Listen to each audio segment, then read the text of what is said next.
Hey chocolate friends, Carla with Opening Chocolate here. I am doing a bar bits video today, and this is going to be a quick one, unless I get distracted by the botany, on this bar, actually an inclusion in this bar. This is from a bar from Mashpi chocolate out of Ecuador. They are a maker at origin, and I want to talk about Chocho. This is an inclusion that they have added to their chocolate in the form of a powder or pulverized chocho. So what I want to tell you what that is. What is chocho? So it is, sometimes people will refer to it as a poor man's food. It is a plant, Lupinus mutabilis. It is in the Fabaceae family, so the same family as peas and legumes and beans. It is native to the Andean region of South America, so Ecuador, Peru, Bolivia. It goes by lots of different names. It goes by Chocho, Tarui, Altramuez, what else? Andean lupin, pearl lupin, Peruvian lupin, all kinds of lupins.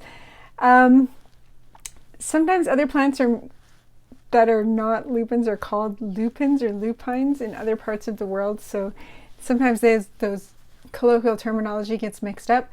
But this plant, lupin, if you don't know, the Latin means wolf or of a wolf. And one of the interesting things about this plant is that basically it's a bean.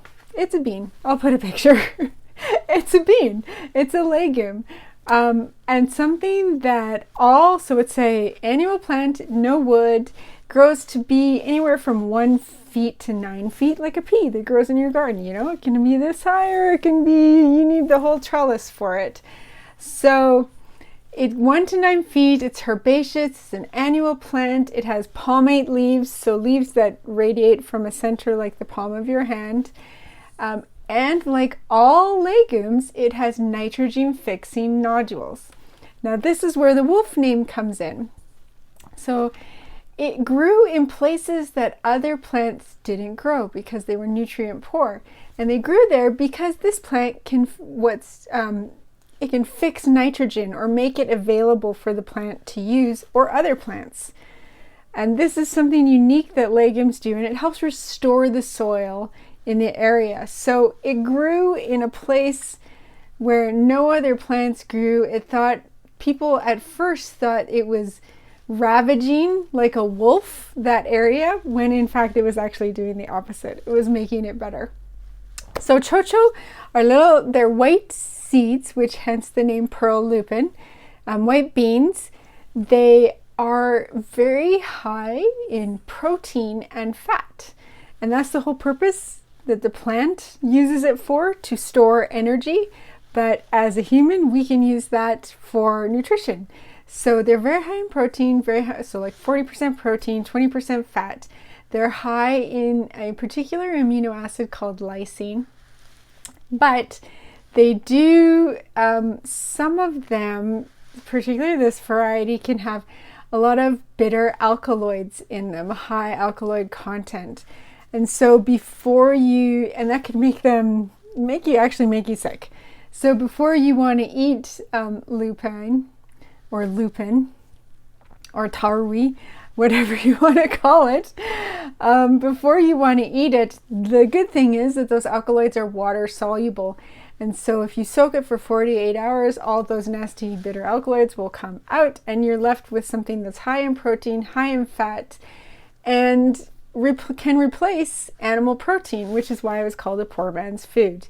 Because animal protein, historically and even today, is expensive. It's expensive to buy meat, and you have to be rich to do it. So having a protein replacement in your diet is where that comes from. So the bean goes great in stews, in salads.